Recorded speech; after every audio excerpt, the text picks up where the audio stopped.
तो ये स्कैन हमारा काफ़ी अच्छा रहा और इसके बाद में स्कैन होना था 9th मंथ में बच्चे के वेट को चेक करने के लिए। आपके पैरों में इतनी ज़्यादा सूजन हो जाती है, आप बिल्कुल भी सीढ़ियाँ मत चढ़िए, आप सारा दिन बेड पे बैठे रहिए और आप बहुत ज़्यादा खाना खाइए। केमिस्ट्री को डेफिनेटली इंजॉय कर सकते हैं, आपको ज़्यादा चीज़ों का ध्यान नहीं रखना है। तो ये एक मिस्टेक थी जो मैंने की थी। शुरुआत में किसी को चीज़ें पता नहीं होती है और इसी वजह से अनफॉर्चुनेटली बहुत सी लेडीज़ के मिस कैरेजेस हो जाती हैं। हाय एवरीवन, मेरा नाम है जयश्री और स्वागत है आपका लाइफ इज़ ब्यूटीफुल की एक और वीडियो में। आई होप आपको मेरे वीडियोस पसंद आ रहे होंगे। आजकल मैं कोशिश करती हूँ कि मैं कुछ इस तरह की वीडियोस बना सकूँ जो मेरी पर्सनल लाइफ से जुड़ी हुई हों। जैसा कि आप सब जानते हैं, अगर आप मेरी वीडियोस फॉलो कर रहे होंगे तभी जानते होंगे कि हमने अपनी लाइफ में बेबी आर्या को अभी अभी वेलकम किया है। वो 3 महीने की ऑलरेडी हो चुकी हैं और इन 3 महीनों में हमने काफ़ी कुछ सीखा है लाइफ के बारे में कि कैसे चैलेंजेस आते हैं और किस तरीके से आप उनको ओवरकम कर सकते हैं। तो बेबी के पैदा होने के बाद की जर्नी जो है बहुत ज़्यादा टफ होती है, लेकिन उनके आने से पहले की जो जर्नी होती है वो आपको बहुत कुछ सिखाती है। वो भी आपको फिज़िकली, खासकर लेडीज़ के लिए फिज़िकली वो बहुत ज़्यादा मुश्किल होती है क्योंकि बहुत सारे स्टेजेस आते हैं जिनको आपको पार करना होता है और उन सभी स्टेजेस में आप कुछ ना कुछ ज़रूर सीखते हैं और इन स्टेजेस को पार करना बिल्कुल भी आसान नहीं होता है। तो अगर आपके घर में भी कोई प्रेग्नेंट है तो आप उनको सपोर्ट ज़रूर कीजिए और इस वीडियो के ज़रिए जानिए कि किस तरीके से आप उन्हें सपोर्ट कर सकते हैं। खासकर मैं इस वीडियो में बात करूंगी मिथ्स के बारे में जो कि मुझे बताए गए थे। सभी लेडीज़ को बताए जाते हैं कि आप सीढ़ियाँ मत चढ़िए, आप ये मत खाइए, वो मत खाइए। ये सब के बारे में मैं बात करूंगी और साथ ही ऐसी मिस्टेक्स के बारे में बात करूंगी जो कि मैंने की और उन मिस्टेक्स का मुझे क्या खामियाजा भुगतना पड़ा, ये जानना बहुत ज़्यादा ज़रूरी है। तो अगर आप ये सब जानना चाहते हैं तो मेरे वीडियो को एंड तक ज़रूर देखिएगा। प्रेगनेंसी के साथ ही बहुत सारी चीज़ें जो है जुड़ी हुई होती हैं। जैसा कि मैंने आपको पहले बताया कि बहुत सारे मिथ्स आते हैं। जैसे प्रेग्नेंट हो गए आपको कहेंगे आप बिल्कुल भी सीढ़ियाँ मत चढ़िए, आप सारा दिन बेड पे बैठे रहिए और आप बहुत ज़्यादा खाना खाइए। तो ये तो बिल्कुल शुरुआती चीज़ें होती है। इसके अंदर जो है बहुत सारी चीज़ें आ जाती है कि आपकी फ़िज़िकल एक्टिविटी को बिल्कुल रोक दिया जाता है, लेकिन ऐसा आपको बिल्कुल भी नहीं करना है। एज़ पर डॉक्टर्स और जो मेरा एक्सपीरियंस रहा है, आपको फुल्ली एक्टिव रहना है ऑल 9 मंथ्स, क्योंकि अभी अगर आप अभी से कोशिश करेंगे तो ये 9 मंथ्स की जर्नी आपके लिए बहुत आसान हो जाएगी। क्योंकि अगर आप फिज़िकली फिट नहीं होंगे, आप बहुत ज़्यादा अपने आप को एक्टिव नहीं रखेंगे, आप बहुत ज़्यादा खाना खाएंगे तो आपका वेट बढ़ जाएगा और जब आपका वेट बढ़ जाएगा तो आपको चलने फिरने में बहुत ज़्यादा दिक्कत आएगी। और प्रेगनेंसी की सबसे अच्छी बात यही है कि अगर आप फिट रहते हैं तो ये जर्नी आपके लिए बहुत ही आसान हो जाती है। लेकिन अगर आप अनफिट हो जाते हैं, बहुत ज़्यादा खाना खा लेते हैं या फिर आप सिर्फ सोते रहते हैं तो ये आपके लिए बहुत ज़्यादा दिक्कत हो जाएगी। यही कारण है कि एंड तक जाने तक लोग बिल्कुल ही जो है जैसे कह सकते हैं कि एकदम डल हो जाते हैं, उनसे कोई भी काम नहीं होता है। लेकिन जो पहले की औरतें होती थी वो बहुत ज़्यादा काम करती थी, वो फिट रहती थी, वो लिमिटेड खाना खाती थी, कैलोरी इनटेक उनका बहुत ही लिमिटेड रहता था, जितना ज़रूरत होती है उतना। तो उस वजह से वो एंड तक जो है आराम से वो टाइम निकाल लेती थी जितना उनसे हो सकता है। और उसके बाद में भी डिलीवरी के बाद में भी वो काफ़ी काम वगैरह जो है अपना कर लेती थी। तो हमें भी यही फॉलो करना है। तो मैं बात करती हूँ शुरुआत से और इसी दौरान मैं अपनी मिस्टेक्स और मिथ्स दोनों कवर करूँगी। तो फर्स्ट ट्राइमेस्टर की बात करते हैं। मुझे अपनी प्रेगनेंसी के बारे में पता चला मार्च 2021 में। इससे पहले मुझे कई सिम्टम्स आ चुके थे। फरवरी में मेरे को एकदम से लो फील होने लगा, जहाँ मैं एक तरफ कुछ दिन पहले ही बहुत सारी फिजिकल एक्टिविटी कर रही थी, मैं एक्सरसाइजेस कर रही थी, मैंने हैंड स्टैंड सीखा था, लेग स्प्लिट में सीख रही थी। वहीं एकदम से मुझे लगा कि मुझे बिल्कुल एक्सरसाइज नहीं करनी है। घर के काम जो कि मैं अकेले कर लेती थी, मुझे अच्छा लगता था, वो मैंने एकदम से छोड़ दिए। मैं उनको बिल्कुल इग्नोर करने लगी, मेरा मन ही नहीं करता था। मुझे ऐसा लगता था कि जैसे कोई और मेरी बॉडी जो है कंट्रोल कर रहा हो, मेरे माइंड को कंट्रोल कर रहा हो और वो मुझे कुछ भी नहीं करने दे रहा हो, ऐसा मुझे लग रहा था। शायद कोई डिवाइन पावर होती है जो कि आपको रोकती है ये सब चीज़ें करने से, क्योंकि शुरुआत में किसी को चीज़ें पता नहीं होती है और इसी वजह से अनफॉर्चुनेटली बहुत सी लेडीज़ के मिस कैरेजेस हो जाती हैं, क्योंकि उन्हें शायद ये सिम्टम्स नहीं आते हैं या वो इनको इग्नोर कर देती हैं और उनके मिस कैरेज हो जाते हैं।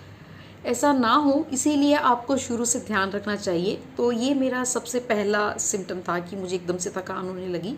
उसके बाद में थोड़े दिन बाद ही मेरी ब्रेस्ट में पेन होने लगा। वो ब्रेस्ट का पेन इतना ज़्यादा था कि जहाँ मैं उल्टा सोती थी, हमेशा से ही मेरी आदत है कि मैं उल्टा सोती हूँ, मैं उल्टा सोने का सोच भी नहीं सकती थी, इतना ज़्यादा सीवियर था पेन। तो मैं समझ नहीं पा रही थी कि आखिर ये सब क्या चीज़ें हैं। तो मैंने यूट्यूब पे सर्च किया। यूट्यूब पे सर्च करने के बाद में मुझे पता चला कि शायद ये प्रेगनेंसी हो सकती है। तो इसके लिए टेस्ट से कंफर्म करना बहुत ज़्यादा ज़रूरी था। तो मैंने एक टेस्ट लिया, लेकिन उसके अंदर भी मुझे कंफर्मेशन नहीं हो सकी, क्योंकि उसमें जहाँ 2 लाइन आनी चाहिए पॉजिटिव के लिए, उसमें सिर्फ 1 लाइन आई और सेकंड लाइन फेडेड पिंक आई। तो मैं फिर से समझ नहीं पाई कि इसका आखिर क्या मतलब है। तो मैंने यूट्यूब पे सर्च किया, तो कुछ डॉक्टर्स की वीडियो को देखने के बाद में मैं ये समझ पाई कि इस तरीके की सिचुएशन के सिर्फ 2 कारण हो सकते हैं।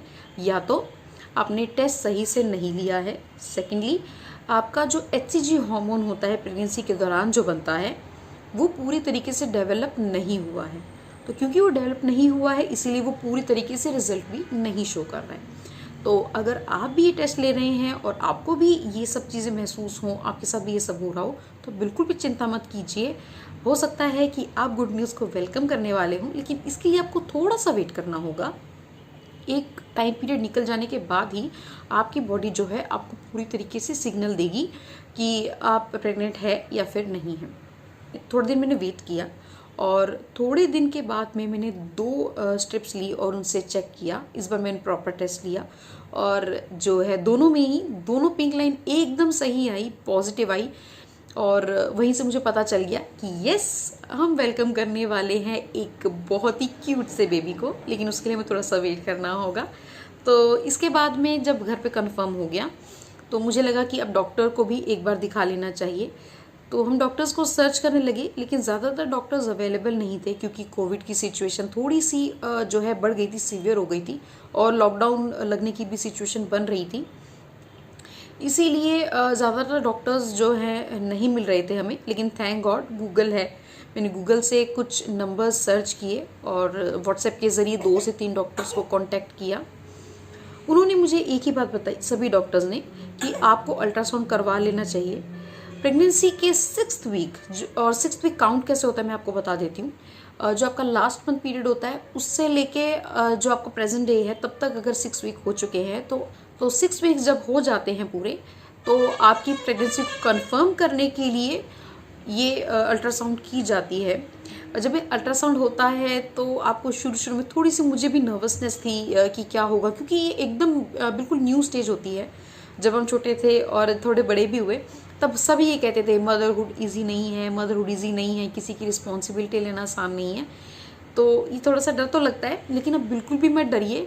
आपका बेबी आपकी लाइफ चाहे थोड़ी सी डिफ़िकल्ट बना दे, लेकिन जो खुशियाँ वो लेके आएगा उसकी कोई भी मतलब कंपैरिजन नहीं है। तो आप बिल्कुल भी मत डरिए। आपके जो फैमिली है, आई होप वो आपके साथ रहे और आपका पूरे तरीके से ख्याल रखे। तो वहाँ पे हमने अल्ट्रासाउंड करवाया, अल्ट्रासाउंड में सब कुछ एकदम ठीक आया। इसके बाद में हम होली मनाने के लिए मार्च में अपने घर गए राजस्थान। वहाँ पे भी हमने सबको ये न्यूज़ दी, सब बहुत ज़्यादा खुश हुए और सबने सेलिब्रेट किया। उनकी जो होली है वो ज़्यादा स्पेशल बन गई। और वहाँ से आने के बाद में अप्रैल मंथ शुरू हो चुका था। अप्रैल मंथ में लॉकडाउन की सिचुएशन और ज़्यादा बन गई थी। यहाँ पर लॉकडाउन 2.5 दिन का लगा था शायद, और 2.5 दिन के बाद में भी लोग समझ गए थे कि ये लॉकडाउन लंबा जाने वाला है, बिल्कुल पिछले साल की तरह, और हमें बाहर नहीं जाना चाहिए। हम भी बाहर नहीं जा रहे थे, जो भी सामान हमें चाहिए था वो हमने ले लिया था और उसके बाद में हम घर पे ही थे। हमने अप्रैल का महीना घर पे ही निकाला, लेकिन एंड आने तक मंडियाँ यहाँ पर बंद हो गई थी। और अप्रैल के महीने में मेरी सिचुएशन कुछ ऐसी थी कि मैं रोटी वगैरह जो है बहुत कम खा रही थी, मुझे भूख लगती ही नहीं थी बिल्कुल भी।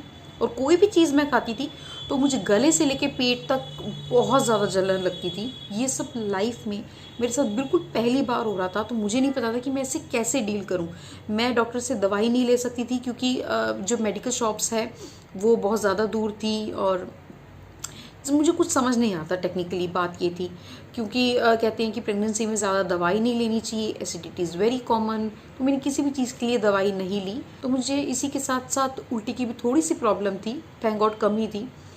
मुझे सुबह एक पैटर्न के हिसाब से उल्टी आती थी कि अगर मैं सुबह पानी पीऊँ, वार्म वाटर जो मैं अक्सर पीती हूँ, अगर उसके 10 से 15 मिनट जब तक वो थोड़ा सा डाइजेस्ट ना हो जाए तब तक अगर मैं ब्रश कर लेती थी तो मुझे डेफिनेटली उल्टी आती थी। लेकिन अगर मैं थोड़ा टाइम वेट कर लेती थी तो मुझे उल्टी नहीं आती थी। तो इस पर्सपेक्टिव में मैं काफ़ी ज़्यादा लकी रही कि मुझे उल्टी वगैरह नहीं आती थी, क्योंकि मैंने लेडीज़ से सुना है कि जिनको उल्टियाँ वगैरह बहुत ज़्यादा होती हैं तो उन्हें बहुत ज़्यादा दिक्कत होती है। तो thank God I was very lucky. मैं कोशिश करती थी कि जब भी मुझे भूख लगे मैं सिर्फ हेल्दी खाना खाऊं, और ऐसा हो गया था एक टाइम आने तक कि मैं सब्ज़ी बिल्कुल नहीं खा पाती थी क्योंकि मुझे तेल की बहुत ज़्यादा बदबू आती थी। इतनी ज़्यादा बदबू आती थी कि मैंने सब्ज़ी बिल्कुल ही बंद कर दी थी। एटलीस्ट मैंने मार्च और अप्रैल में सब्ज़ी तो नहीं खाई। और उसके बाद में मैं सिर्फ फ्रूट्स खाती थी। उस वक्त गर्मियाँ थी तो बहुत अच्छे फ्रूट्स आए थे, जूसी फ्रूट्स। उसमें तरबूज आता था, खरबूजा आता था। लेकिन धीरे धीरे ये भी सब बंद होने लगा क्योंकि मंडियाँ बंद हो चुकी थी, कोरोना सीवियर हो चुका था।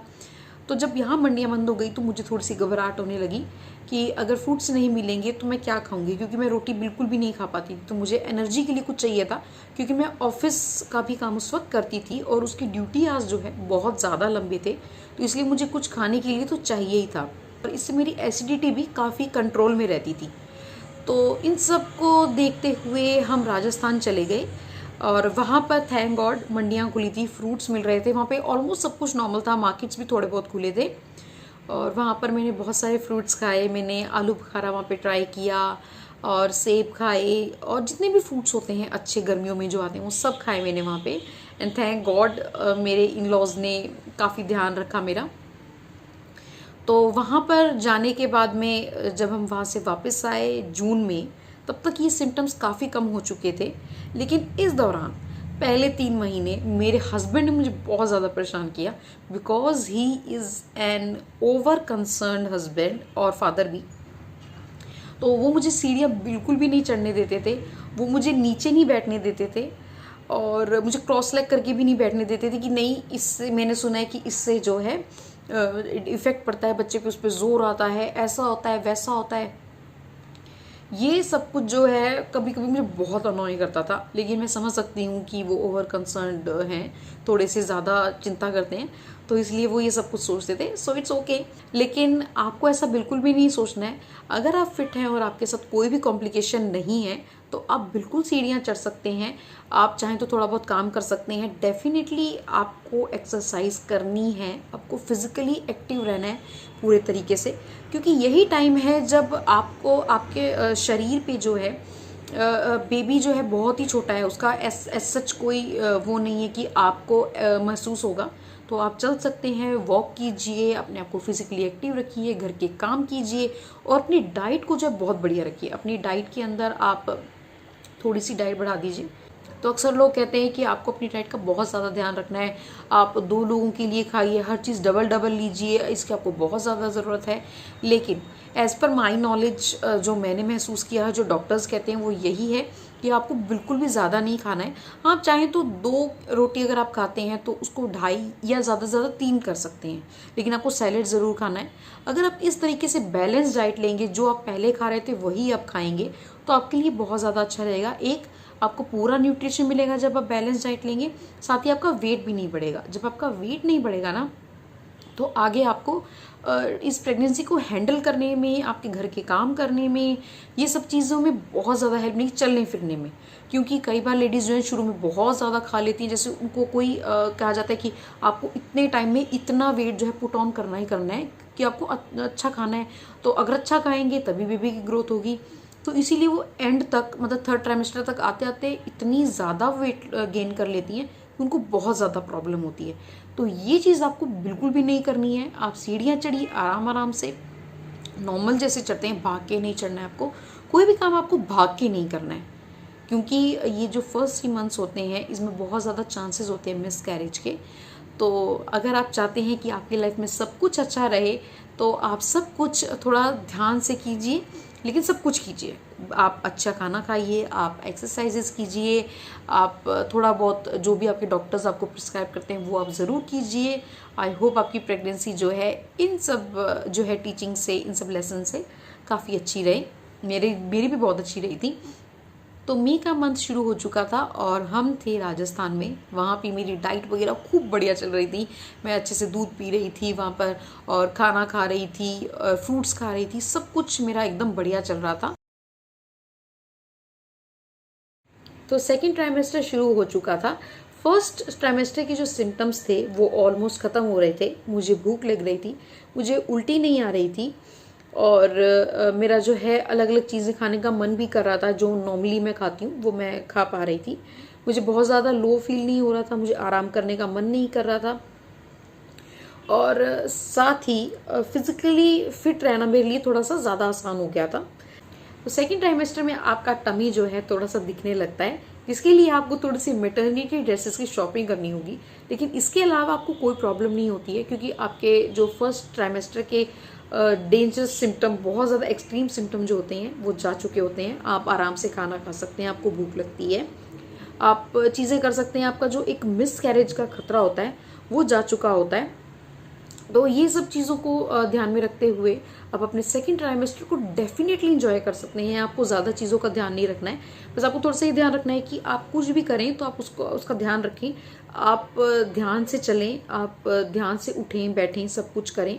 बाकी जो एक होता है ना कि आपको बहुत ज़्यादा हैवी वेट नहीं उठाना है, उसके लिए आप अपने डॉक्टर से बात कर सकते हैं कि आप कितना वेट उठा सकते हैं, क्योंकि हर प्रेगनेंसी अलग होती है। लेकिन मैंने अपनी बारी में घर का सारा काम खुद किया, और खुद का काम जो है बहुत ज़्यादा होता है घर में। आपको खाना बनाना होता है, साफ़ सफाई करनी होती है, वो सब कुछ मैंने खुद किया और मुझे कोई भी प्रॉब्लम नहीं आई। तो इसीलिए जो पहले की लेडीज़ होती थी वो अपनी प्रेगनेंसी को बहुत ही आसानी से जो है चीज़ों को कर लेती थी। हालांकि उन्हें भी बहुत दिक्कतें आती थी, लेकिन जो मिथ्स होते थे ना कि आपको घर का काम नहीं करना है, आपको चीज़ें नहीं उठानी है, आपको ये नहीं करना है, वो सब चीज़ों को शायद वो फॉलो नहीं करती थी, क्योंकि उनके पास कोई ऑप्शन नहीं होता था। उन्हें घर का काम तो करना ही है। तो ठीक उसी तरीके से मैंने भी सारा घर का काम किया और मुझे कोई दिक्कत नहीं आई। स्मूथली ये 3 महीने मेरे बिल्कुल आराम से निकल गए, और आप भी ऐसा कर सकते हैं। अगर आपको फिर भी डाउट लगता है तो आप अपने डॉक्टर से पूछिए कि आपको कितना वेट उठाना है। जुलाई में सेकेंड अल्ट्रासाउंड बहुत ज़्यादा ज़रूरी होती है, क्योंकि इस दौरान हमें पता चलता है कि आपके बेबी की जो डेवलपमेंट है वो सही हो रही है और किस दिशा में जा रही है, उसको कोई प्रॉब्लम तो नहीं है। क्योंकि जो हमारे बॉडी पार्ट्स होते हैं वो जिस तरीके से डेवलप होते हैं वो यही बताते हैं कि जो आपकी डेवलपमेंट है जितनी वो होनी चाहिए वो उस तरीके से हो रही है या नहीं हो रही है। इस स्कैन को कराने में 1 से 1.5 घंटा लगता है, और इस दौरान बच्चे के सारे बॉडी पार्ट्स जो हैं चेक होते हैं। तो जैसे फिल्मों में दिखाते हैं ठीक वैसे ही उन्होंने मेरे पेट पे जेल लगाया और उसको चेक किया। सबसे पहले मुझे याद है कि उन्होंने मुझे बैकबोन दिखाई थी, फिर उन्होंने कहा कि उसकी नोज़ देख लीजिए। नोज़ से मुझे याद आया कि ये स्कैन करवाने से पहले मुझे कई लोगों ने कहा था कि अगर नीजल बोन 18th वीक तक डेवलप नहीं होती है, सो इट मीन्स आपके बेबी को जो है डाउन सिंड्रोम हो सकता है। तो इससे मैं काफ़ी ज़्यादा वरिड हो गई थी, एंशियस हो गई थी, मुझे बहुत डर लग रहा था। लेकिन थैंक गॉड ये चीज़ें एकदम क्लियर हो गई स्कैन में। और इसी के साथ ही जो सर की शेप होती है वो भी एकदम नॉर्मल होनी चाहिए। अगर वो नॉर्मल है तो कोई भी दिक्कत नहीं होगी। और इस दौरान सबसे अच्छी बात ये रहती है कि आप अपने बेबी को बहुत क्लोज से देख सकते हैं। वो इतना बड़ा हो चुका होता है कि आपको महसूस होता है कि yes you are not single, you are double. अगस्त में जब मैं अपने डॉक्टर के पास चेकअप के लिए गई, उन्होंने मेरा वेट चेक किया और वहाँ पर वो ये देख के हैरान रह गई कि मेरा वेट 1 मंथ में 5 किलो बढ़ गया था। क्योंकि इस दौरान मैंने बहुत ज़्यादा फिजिकल एक्टिविटी नहीं की थी, ना मैंने टाइम पे खाना खाया था, और साथ ही लोगों की सुन के कि आपको डबल खाना है करके मुझे लगा कि इस टाइम पे थोड़ा सा वेट गेन हो जाए तो कोई दिक्कत नहीं है। और ऐसा ही होता है जब आपको पूरी नॉलेज नहीं होती है किसी चीज़ की। कोई भी पर्सन आपको कोई भी बात बताएगा तो आप उसको झट से मान लेते हैं, क्योंकि आपके पास कोई नॉलेज नहीं है। इसीलिए इस चीज़ का मुझे बहुत नुकसान हुआ। मैंने टाइम से खाना नहीं खाया, ना मैंने ढंग से वॉक की, इसी वजह से मेरा 5 किलो वज़न बढ़ गया। और ऐसा होना बहुत ही ज़्यादा बैड साइन है। ऐसा सिर्फ इसलिए कि अगर मान लीजिए मंथ में आपका 5 किलो वज़न बढ़ रहा है, 5th मंथ में, 6th मंथ में, तो आगे जाके आपका वेट कितना ज़्यादा हो जाएगा। आइडियली 9 मंथ्स के पीरियड में आपका जो वेट है 10 से 11 किलो बढ़ना चाहिए। हर मंथ 1 kg बढ़ जाए तो कोई दिक्कत नहीं है, लेकिन 5 किलो तो बहुत ज़्यादा था। तो ये एक मिस्टेक थी जो मैंने की थी, और इसका मुझे खामियाजा ये भुगतना पड़ा कि 9th मंथ तक आते आते मेरा बहुत ज़्यादा वेट बढ़ गया था और शरीर में स्वेलिंग भी बहुत ज़्यादा हो गई थी, जो कि प्रेगनेंसी में नॉर्मल है। लेकिन अगर मेरा वेट कंट्रोल रहता तो शायद मैं उन चीज़ों को बेहतर तरीके से डील कर पाती। तो अगस्त में जब मेरे डॉक्टर ने मुझे बताया कि किस तरीके से आपका वेट बढ़ गया, तो उन्होंने मेरी डाइट पूछी, मेरा शेड्यूल पूछा। तो मैंने उन्हें बताया कि मैं आजकल ठीक से खाना नहीं खा पा रही हूँ और फिजिकल एक्सरसाइज भी नहीं हो पाती है, क्योंकि अब मैं थोड़ा थोड़ा डल महसूस करती हूँ कई बार। ये मेंटली था थोड़ा सा, क्योंकि मैं नए घर में थी और नए घर में आपका शेड्यूल चेंज हो जाता है, आपके नेबर्स चेंज हो जाते हैं, आपके आसपास का एरिया चेंज हो जाता है। तो वो चीज़ें जो है थोड़ी सी मुश्किल हो जाती हैं मेरे लिए, खासकर क्योंकि मैं कभी बाहर नहीं रही हूँ। तो वो चीज़ें थोड़ी सी डिफ़िकल्ट मेरे लिए थी। तो ये स्कैन हमारा काफ़ी अच्छा रहा, और इसके बाद में स्कैन होना था 9th मंथ में बच्चे के वेट को चेक करने के लिए। तो मैं कुछ समझ नहीं पा रही थी कि मैं क्या करूं। 1-2 बार ऐसा हुआ कि मैंने खाने की जगह जंक खाया 1-2 बार, और खाना नहीं खा रही थी मैं, फिज़िकल एक्टिविटी भी नहीं कर पा रही थी। तो वो एकदम से चीज़ें जो है बंद हो गई। तो मुझे समझ नहीं आ रहा था कि मुझे क्या करना चाहिए। मैं बहुत ज़्यादा परेशान हो गई, और इतने में हमें जो है डॉक्टर के पास जाना था चेकअप के लिए। तो इसके बाद में उन्होंने मुझे कहा कि आपको बहुत ज़्यादा ध्यान रखना है अपनी डाइट का, और अगर आप ओवर खाना खा रहे हैं तो सिर्फ अपने लिए मुसीबत पैदा कर रहे हैं, क्योंकि आप जितना ज़्यादा खाएंगे ना, आपकी बॉडी पे उतना ज़्यादा एक्सेस जो है स्ट्रेस बढ़ेगा।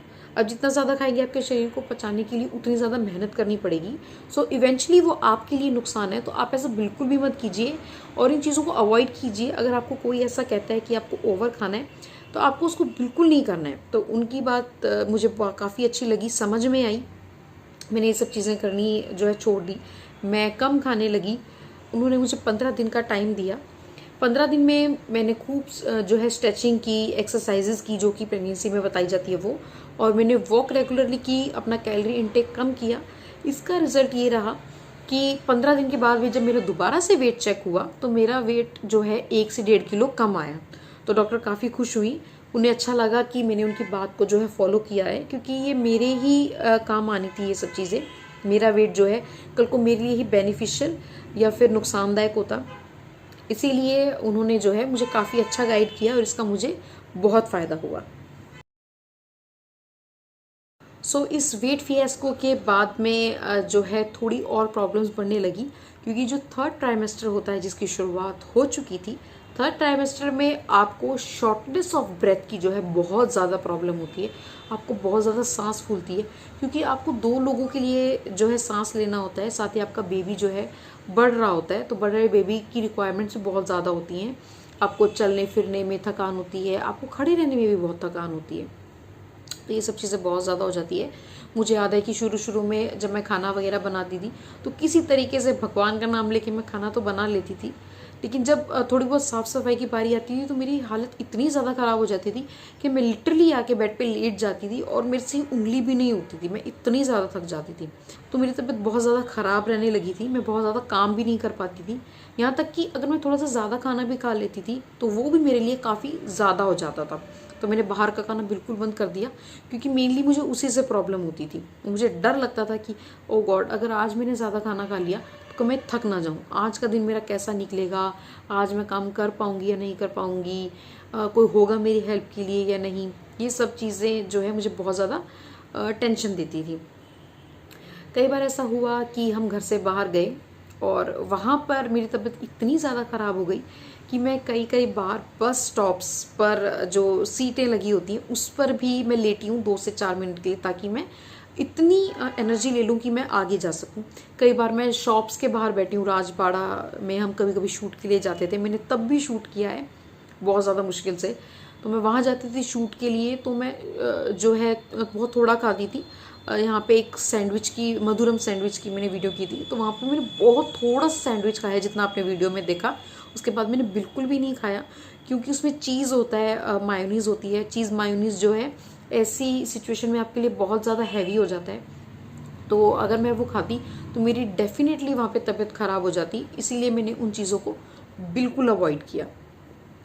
और उसके बाद में मुझे याद है कि राजवाड़ा में जैसे हम कभी कभी देखने जाते थे कि कहाँ वीडियो शूट करें, क्या करना चाहिए, तो वहाँ पे भी मेरी तबीयत इतनी ख़राब हो गई कि मैं दुकानों के बाहर मैं स्कूटर से उतर जाती थी और दुकानों के बाहर बैठ के मैं ज़ोर ज़ोर से सांस लेती थी, पानी पीती थी। 10-15 मिनट बाद मेरी तबीयत ठीक होती थी, फिर मैं थोड़ी दूर पहुँचती थी, फिर मेरी तबीयत ख़राब हो जाती थी।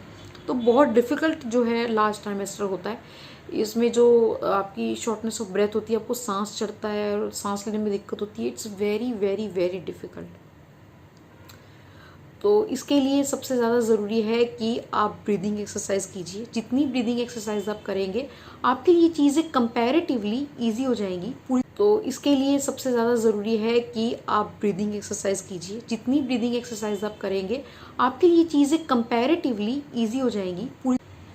तो इसका श्रेय मैं देना चाहूँगी अपनी डाइट को और अपनी फ़िज़िकल एक्टिविटी को, क्योंकि पूरी प्रेगनेंसी के दौरान मैं बहुत ज़्यादा फिज़िकली एक्टिव रही। मैं सारा काम खुद करती थी, घर का सारा काम करना हो चाहे बाहर का, जितना भी मुझसे पॉसिबल हो सकता था वो मैं सारा करती थी, चलती फिरती थी, सब कुछ करती थी। और बीच में जो मेरे 1 मंथ की डाइट बिगड़ी, उसके अलावा मैंने अपनी डाइट को मेंटेन रखा, तो उसका भी मुझे बहुत फ़ायदा हुआ। आपके पैरों में इतनी ज़्यादा सूजन हो जाती है, मेरे तो बहुत ही बड़े बड़े पैर हो गए थे और मुझे हंसी आती थी उनको देख के। कोई भी देखता था तो उसकी नज़र सबसे पहले मेरे पैरों पे जाती थी।